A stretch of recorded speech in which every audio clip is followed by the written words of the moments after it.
But you hunted him, Honey pressed, voice relentless, stitching accusation and prophecy together. Why target Khan Shamel's bloodline? Who gave the order? Cocoa the Drude. She brought me in, Alabasandria whispered, her words as brittle as frost. She was just a pawn, told to kill a Cambion at Sevyn Wayne's house. When I learned the truth, I tried to run. I told Cocoa I was done. But there's someone else, hidden, pulling every string from the shadows. That's the true mastermind. Her eyes, haunted and wild, flicked between Honey and Sevyn, searching for absolution. Honey's eyes narrowed, huntress, judge, and executioner carved into every line of her face. You hunt children, not adults. So what attacked Sebastian's mother? Where are Sebastian and Cocoa hiding? I don't know, I swear it. Alabasandria's plea shuddered, bravado shattered into naked desperation. I saved Sebastian. He'd have died like his mother if not for me. I dragged him out of that nightmare. I thought I was helping. Please, you must believe me. Tears carved rivers through blood and filth as her voice fractured, desperation echoing in the dungeon's gloom. Honey's mouth curled into a predator's smile, cold fury smouldering in her eyes. Don't pretend you're innocent. Cocoa used you, but you're complicit. Where are Sebastian and Cocoa? We left him at the Satanic Temple of New Orleans, Alabasandria stammered, voice barely a ghost. Honey's shadow loomed, menace thick as tar. I don't know where Cocoa lives. Please believe me. She slumped in the chains. All resistance bled out, the air heavy with scorched secrets and the stench of burnt flesh. Tension thickened, every heartbeat a thunderclap in the tomb-like hush. Honey and Alabasandria locked gazes, lightning arcing between vengeance and terror. The air pulsed with unfinished business, the hunt for Sebastian hanging unresolved, secrets and storms swirling just out of reach. Honey's eyes narrowed to embers, her face carved from ice. She twisted the battery's dial to its end, unleashing a final merciless surge. Alabasandria convulsed, then erupted in flame, acrid smoke, burning flesh, a death cry ricocheting through stone. With fate sealed, Honey's breath slowed, her irises swirling with otherworldly fire as she fell into a trance, mind swept away on the tide of ancestral vision. Hearing the unearthly, guttural shrieks of Alabasandria echoing from below, Jacques Abgel's nerves jolted to high alert. Without hesitation, he gripped his new cane, a sleek black staff capped with silver, and hurried down the creaking stairs, each step thudding with dread. The moment he cracked open the basement door, a wall of noxious heat and the overpowering stench of burning flesh slammed into him, making his eyes water and his stomach lurch. The cries intensified, mingling with the sickly sweet aroma of roasting demon, saturating the air with oily smoke and ozone.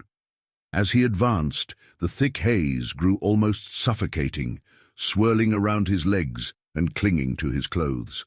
Suddenly, out of the swirling shadows, Sevyn lunged from a side room, bleeding and wild-eyed, latching onto Mr. Abgel's arm with desperate urgency. In the chaos and sensory overload, shadows leaping across the concrete walls, screams rattling the pipes, and the primal stink of death, Mr. Abgel acted on pure instinct. In a blur, he wrenched his cane free, thumbed the hidden release, and the concealed blade sprang out. Before his mind could catch up, his hand plunged the blade into Sevyn's chest, the motion sharp and reflexive, the metallic tang of blood mingling with the already overwhelming miasma. For a split second, the world seemed to freeze. Sevyn's eyes widened in shock, blood blooming across his shirt and mister. Abgel's heart hammered with the horror of what he'd just done. "Don't remove the dagger!" Honey yelled, running toward Mr. Abgel as he stabbed Sevyn. Castor and Pollux, upon sharing their aunt's vision, exchanged a look of sheer panic before dashing down to the basement. Despite the lack of details or context, Chance was certain that the twins' reaction was a clear indicator of a dire situation. He and La Chapelle hurried after them, All four could smell rotten barbecued flesh whenever they reached the basement door. After entering the basement and continuing toward the wretched smell, the four were surprised to see Sevyn's body lying in a pool of blood, with Mr. Abgel's dagger sticking out of his chest. "What is going on? Why is your dagger lodged in Sevyn's chest?" Chance screamed at his uncle. "Everyone, remain calm. Sevyn's not dead. The Wushang Society's weapons are ineffective against the Garnet warrior. However, he'll definitely feel the pain with his type of injury. Remember, we still have a mission to do. Every second we sit here worrying about Sevyn, the more time we run out of to complete the mission," Honey declared, her voice filled with urgency, the need for immediate action hanging in the air, the urgency of their mission pressing down on them like a heavy weight. "Finish the mission. How can you focus on anything other than Sevyn? He's the one who took a blade to the heart," said Chance. "The mission she's referring to is Sevyn's son, Sebastian," Castor and Pollux chimed in, their voices echoing in perfect harmony. Their tones were melodic, wrapping around the words like a warm embrace, creating a rare moment of unity amidst the chaos. Pollux stepped forward, his presence suddenly commanding, his enthusiasm almost electric. A warm, golden glow seemed to radiate from him, brightening the dimly lit basement and momentarily pushing back the shadows that clung to the corners. His eyes blazed with a glimmer of excitement and resolve, the vision he'd shared with Honey still fresh in his mind. "We had a vision, too," he announced, his voice ringing with clarity and purpose. "I'm betting it's the same as yours, Aunt Honey. Let me retrieve Sebastian for Sevyn. He sacrificed everything to pull me back from the clutches of the demon realm. Getting him back is the least I can do." Every word he spoke carried the weight of gratitude and a fierce sense of duty, the memory of Sevyn's sacrifice burning like a beacon in his chest. The air around him seemed to crackle and shimmer, slicing through the heavy tension and infusing the space with a palpable sense of hope and renewal. "Are you sure about this, Pollux?" Castor's voice trembled, concern knitting his brow into deep furrows. He stepped forward, his hand reaching out as if to physically anchor his brother in place. "You've never ventured far before. Heck, sometimes a leap across the room was a monumental journey for you. I could come with you." The strength of their brotherly bond was written in every line of Castor's face, in the way his wide, expressive eyes shimmered with unshed tears and worry. "We've only just gotten you back," he whispered, his voice thick with emotion. "I nearly lost you once, and I can't stand the thought of letting that happen again. Let me stay by your side. Let me help."